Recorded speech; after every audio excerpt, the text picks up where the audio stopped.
आपको मेरा प्रणाम। महारानी जी, आपके सहोदर कई देश से आए हुए हैं। क्या कहा? मेरे सहोदर युधाजित आए हैं? सम्मान से लेकर आओ उसे। मंथरा, मेरे सहोदर युधाजित कई देश से हमसे मिलने आए हुए हैं। तुम औषधि उपचारों को कल पूर्ण कर लेना। अभी जाओ। जो आज्ञा महारानी।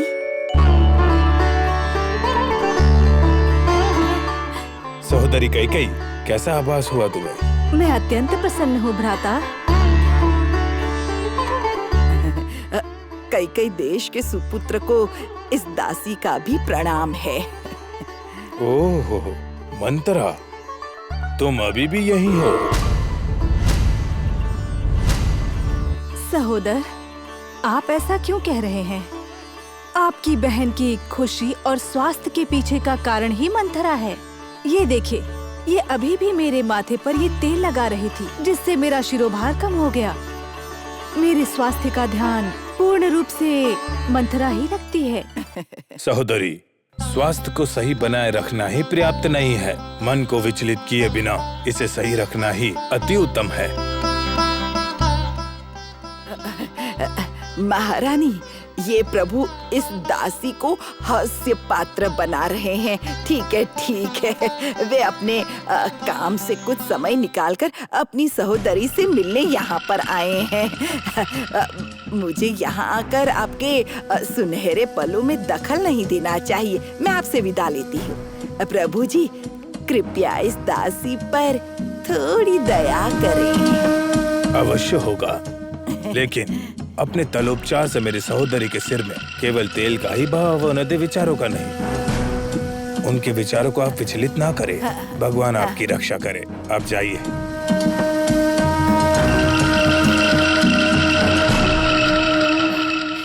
विराजमान करिए भ्राताश्री। पिताश्री कैसे हैं? वो प्रसन्न है। मिथिला में आपके पुत्र के कल्याण के विषय में सुनकर प्रसन्न हुए, लेकिन अपने पोते भरत के कल्याण में सक्षम नहीं हो सके, इसी कारण दुख पहुंचा है। अब हम क्या करें सहोदर? ये सब अप्रत्याशित रूप से हुआ है। आपने भी पिताश्री से यही बात कही थी ना? आपने जैसा कहा मैंने वैसा किया।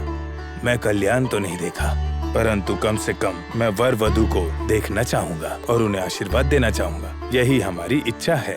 तो क्या आप यहाँ भरत को अपने साथ ले जाने आए हैं भ्राताश्री? हाँ सहोदरी, आपके पुत्र और बहू को ले जाने के लिए मैं यहाँ आया हूँ। आप उन्हें ले जा सकते हैं। मेरे पुत्र और बहू को निश्चित रूप से हमारे पिता से आशीर्वाद की आवश्यकता है। सहोदर, क्या आप भरत से मिलना चाहते हैं? सहोदरी, आपके विषय में पूछने के बाद ही मैं आपके पुत्र को देख पाऊंगा। यही तो सत्य है ना सहोदरी? पहले ही तुम स्वाभिमानी हो, जिद्दी भी हो। मुझसे भी अधिक महत्वपूर्ण भरत है, और यही सोचकर मुझ पर क्रोधित मत होना। बहुत हो गया भ्राताश्री, मैंने आपका सहोदर वात्सल्य देखा हुआ है। भ्राता भले ही दूर देश से आया हो, बहन ने उसे भोजन के बजाय केवल बातों से पेट भर दिया तो हमारे देश का तिरस्कार होगा। तो इससे पूर्व आप फलाहार ग्रहण कीजिए, तत्पश्चात हम विचार विमर्श अवश्य करेंगे। जैसा तुम कहो।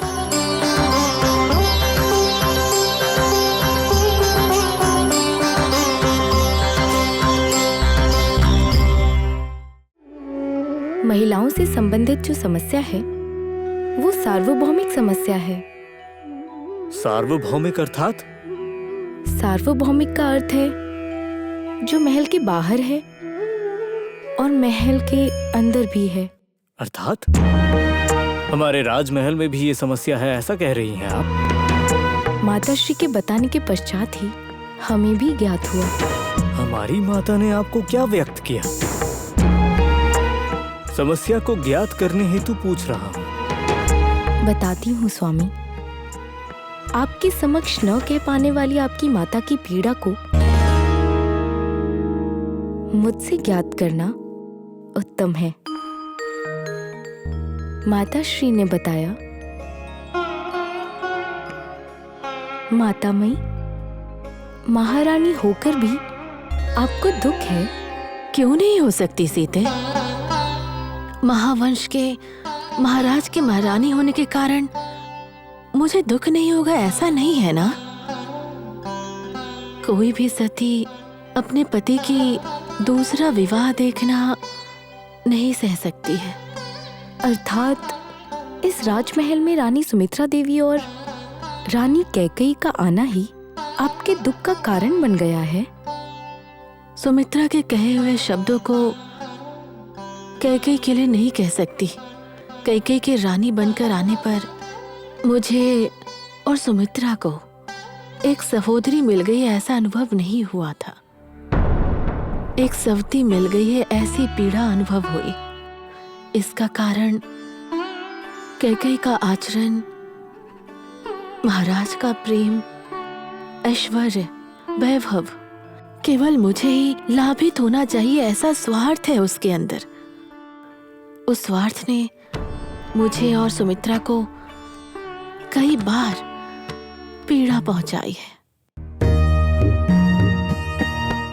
स्वामी, सकल भोग भाग्य को प्राप्त करने वाली महारानी भी जब न कह पाने योग्य समस्या के चक्र में जीवन व्यतीत कर रही हैं, तो सामान्य स्त्रियों की परिस्थिति की कल्पना करना असंभव है। महारानियों के लिए ऐसी पीड़ा को भुलाकर, दुख दर्द को भुलाकर रहना संभव है, परंतु सामान्य प्रजा के लिए नहीं। अर्थात सामान्य जन के आंगन से लेकर राजमहल तक महिलाओं को पुरुषों के बहुपतित्व केवल दुख ही प्रदान करता है, ऐसा कह रही हैं? राजमहल में जो दुख है वो चौखट के बाहर नहीं जा सकती है। दूसरे भोग भाग्यों में ना दिखने योग्य छिप सकती है, परंतु सामान्य प्रजा का दुख उनके गृह के बाहर भी सुनना सहज है। जिस राज्य की स्त्रियां दुखी हों, क्या वहां प्रगति संभव है? यह सत्य है सीते। आपकी वाणी से समस्या की तीव्रता का बोध हुआ। हमारे विचार के अनुसार से जल्दी ही इसका परिहार करना होगा। श्री संपत सौख्यता की आदि देवता ही स्त्री है।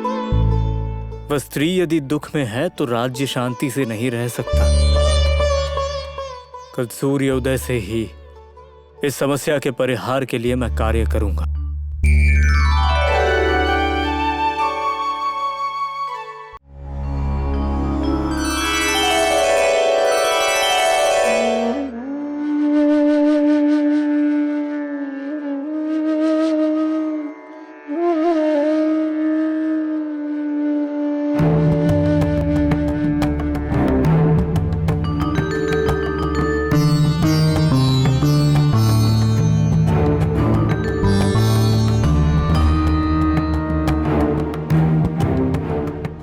महाप्रभु को हमारा प्रणाम।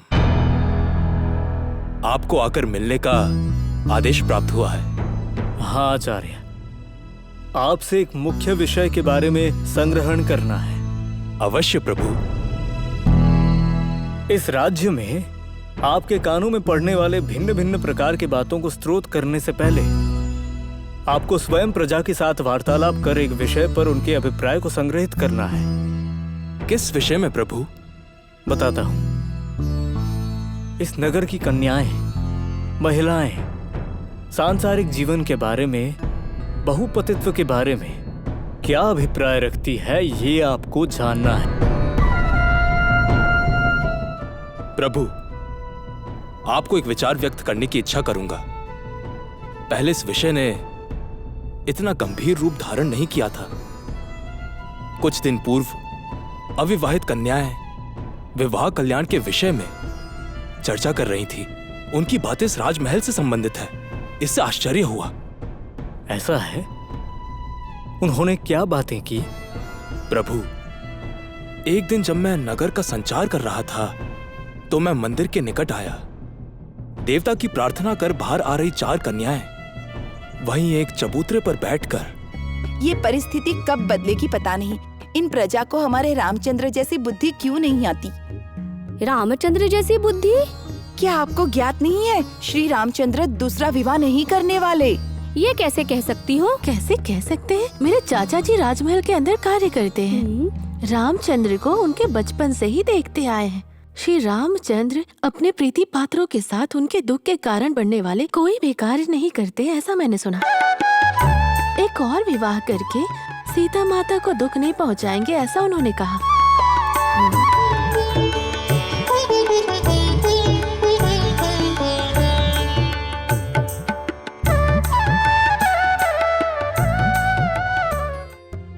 उन कन्याओं से उस प्रकार की बातों को मैंने सुना प्रभु। ऐसा क्या? इस विषय को उस घटना के त्वरित ही बताना चाहिए था। आपको नहीं बताया प्रभु, क्योंकि तब वो विषय मुझे उतना गंभीर नहीं लगा प्रभु। इसके साथ साथ मैंने ये सोचा कि उनकी बातें उनकी ज्ञान को दर्शाती हैं।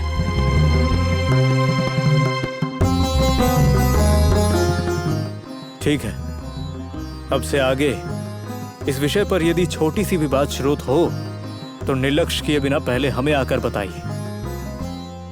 जो आज्ञा प्रभु। आप प्रस्थान कर सकते हैं।